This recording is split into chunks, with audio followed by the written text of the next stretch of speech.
Welcome back to Jenna doing things. Yeah. Didn't think I was gonna forget my run now.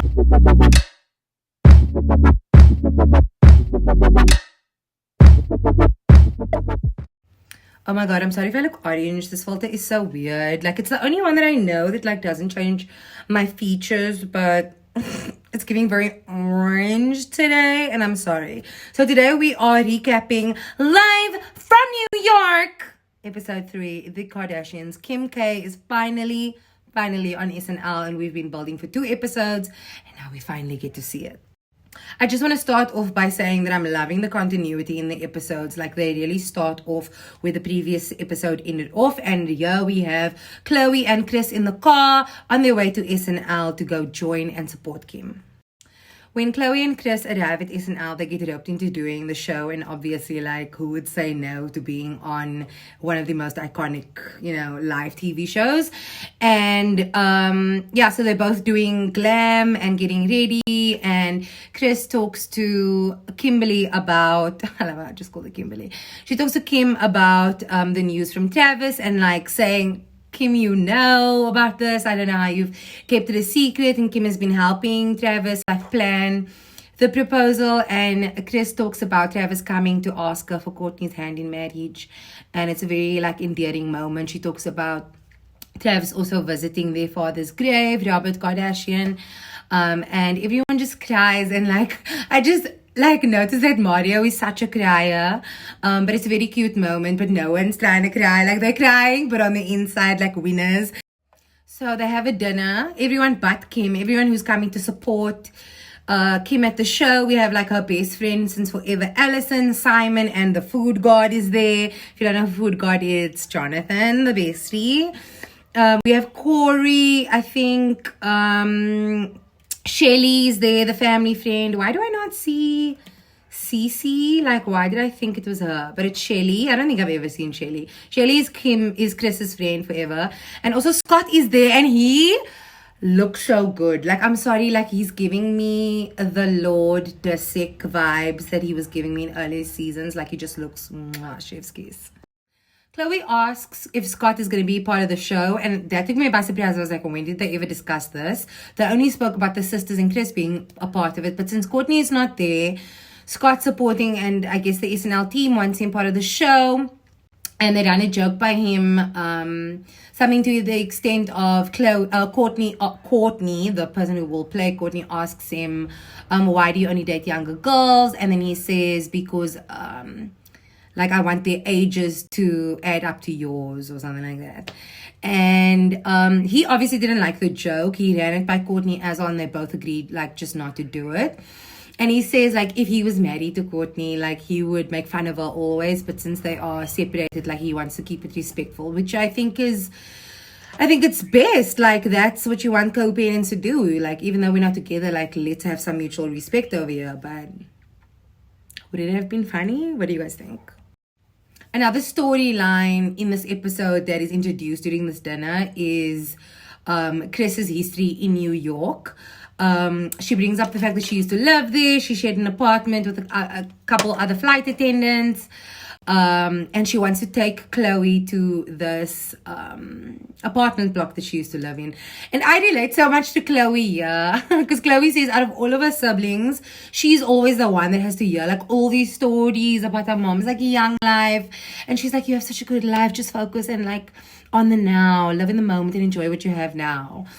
But for me, I'm my only child. So I can't be like, mommy, go talk to the other sister. I just have to listen.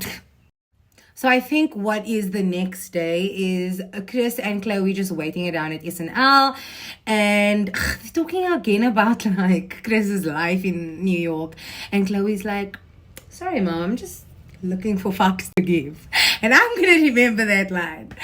But while they're sitting there talking, they are called by Kim to come to the room because she wants to show them something.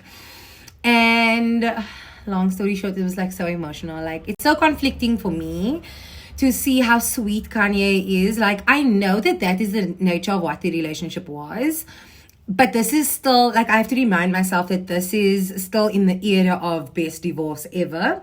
So we know that she has a lot of stress going into SNL and just into everything that she has to face in the next couple of weeks because of this fear of this sex tape part 2 that's gonna come out. First of all, Kim looks so fucking gorgeous in this pink outfit. Like, she has no makeup on, but she looks amazing. But anyway, Chloe and Chris walk into the room, and Kim's, like, entire support group is there. Shelly, Allison, Stephanie, Tracy, and Kanye is also in the room. He's like, look at me, I just got off coach. And Kim says, I just wanted to call you guys here to show you what Kanye brought me.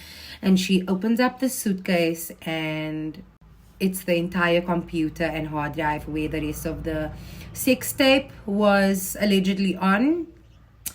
He got it from Ray J at the airport. Chris said, I can't imagine how much you paid for it. He said, I didn't pay anything. I just took it. And it doesn't matter what you guys have to say, or I don't care what you guys have to say about Kim, Kanye individually or together. This was such a beautiful moment. And to think that they're getting divorced, like, he didn't need to do this. Yes, I know that in a few months he's going to harass the fuck out of her online. Regardless of what you think of them, I think this is a beautiful act from Kanye, not only protecting his ex-wife and the mother of his children, but his children as well from any effect that this could have had on it coming out. They end off the scene with a little prayer moment in between the, like, support group for Kim. Her and Kanye leave together, and then Chris attempts to take Chloe on a walk a couple of blocks up the road to see the apartment building that she lived in. Chloe leaves at some point, and she's like, I can't take all these people seeing us and this paparazzi following us, so I'm turning around. Okay, bye, you and Corey do this. Her and Corey, you know, kind of have a little romantic walk. They're so cute. They get pretzels, and, like, he's so willing to just do whatever with her. But these are the kind of scenes that I think that we're going to get from Chris throughout the season. She's very drama-free. She doesn't have much drama to offer us on the show, so they have to do cute things like this. But honestly, as cute as this little scene is, it was way too fucking long. There's so many other things we could have gotten to, but yay, Chris, I guess we also we love now. Then 22 minutes in, halfway through the show, we are finally seeing SNL. You know, Kim does well. My favorite part is her monologue. I think that's the most of what we kind of see of the show. So if you want to see it, I suggest you see the scenes online. But it was really good. We have a couple of famous people who are in attendance and who are attending the after party just to congratulate Kim and celebrate her good night in SNL. A bunch of comedians, some I know, some I don't know. Most interesting people to me that's there the most interesting people that are there to me personally is Gail. Like, Oprah's bestie Gail. But isn't she on Good Morning America? Maybe she was just reporting, but I think she just came to support. She says that Kim is actually funny, and Chris Rock tells her that was like an actress or a comedian that was so funny. While Chris compliments Kim, sorry if the lighting is changing, it's dark, it's getting darker now. While Chris is complimenting Kim on her night at SNL, she turns to the camera, breaks the fourth wall, and she says, are you guys getting this? Like, Chris Rock is complimenting me here. And do you guys remember my notes from the previous video? I hope you do. Like, the meta term where we're just getting that documentary style feel from the show. We know that they aren't ignoring the cameras. No one's pretending that the cameras aren't there and that they're not filming a show. Chloe does it as well somewhere in the makeup chair at SNL, but I really like it. I feel like it's us just going along with them instead of them putting on a show for us. Do you guys agree? Like, how do you guys feel about all of this? Did you guys get it? Do I need to give you more examples? Like, let me know. The next day, Chloe appears on the Ellen show, and Ellen comes into the green room saying, she knows about the fact that Travis is going to propose to Courtney, and she asks Chloe, like, how do you think Scott's going to deal with this? And she says, you know what, like, of course he's not going to be okay, but they can't hold back on their lives forever. They are a beautifully blended punk rock little family.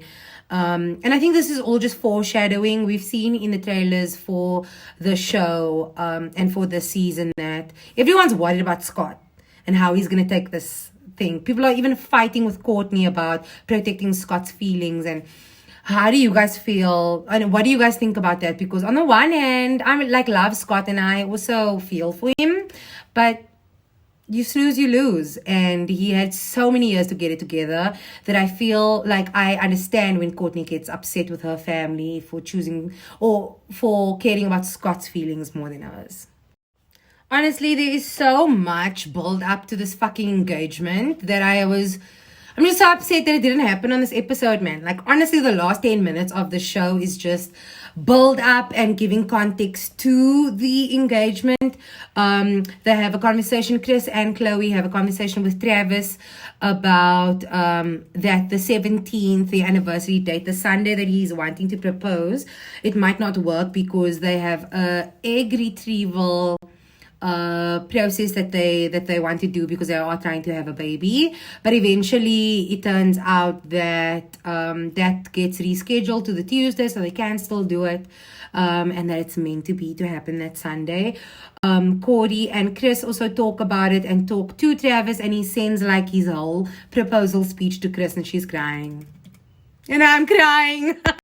Oh my god, it's so dark. I'm so sorry. I will never film at this time again, and now it's making this filter look weird. Anyway, we finally, like literally in the last 6 minutes of the episode, finally get a scene with Kendall and Kylie. Like, it's episode 3, girls. Pull up your socks and get to work, honestly. They were just riding off the coattails of their fucking older sisters who have to carry the show every fucking year. But anyway, so Kylie picks Kendall up and there's a beautiful black Rolls Royce that's completely pink on the inside. Like, it's giving Kim, like season 1 Kim. So this is the engagement day. They are driving together to the surprise engagement. They get in and out. Kylie's like, I can't. I have a snack box in the car for when I get nauseous and I just want food. And they both get food. And they also talk about being worried about Scott and his mental health and how he's going to deal with this proposal. And also share that they are happy for Courtney because she's finally with someone who's 100% there for her and also balances her quite nicely. Chris, Kim, and Corey are in the car together. It doesn't show where Chloe is in this moment. Is she at the proposal? She sure is, I think. Yeah, she is. I see her there, but I don't see her driving to the proposal. Oh my god, I see Tristan there. Anyway, so Chris and Kim and Corey are driving together and they just want to check into where Kendall and Kylie are, and it's basically just like, hurry your ass up because you are most probably going to run into Courtney and Travis on the highway. And that's where it ends. Honestly, when I saw next on title come onto the screen, I was so upset because I was like, even though it is really good to finally see Kim on SNL, I felt like this was such a filler episode. We're only getting 10 episodes. Why are you wasting my time just watching context? I'm so annoyed. I'm so annoyed. For the next episode, we can expect finally seeing the proposal and some IVF journey scenes. We also see them Kendall confronting Courtney about Scott. Scott's also upset. It seems like the kids weren't at the proposal. He says, are they even going to be invited to the wedding? Am I even going to be invited to the wedding? Scott drama is my favorite kind of TV drama. He carried Keeping Up on his back for years. So I'm excited to see a full episode where he's actually in and not just like in the background here and there. What do you guys think of this episode? Are you as annoyed as I am? This really felt like a filler episode to me. And we only have 7 left. Like, stop wasting my time. And that's the end of our recap for today. Don't forget to join the conversation in the comments. Go do that now. Give this video a thumbs up if you enjoyed it. And subscribe if you want to see more content like this, okay? If you aren't subscribed, I don't know what we're doing, okay? But thank you so much for watching.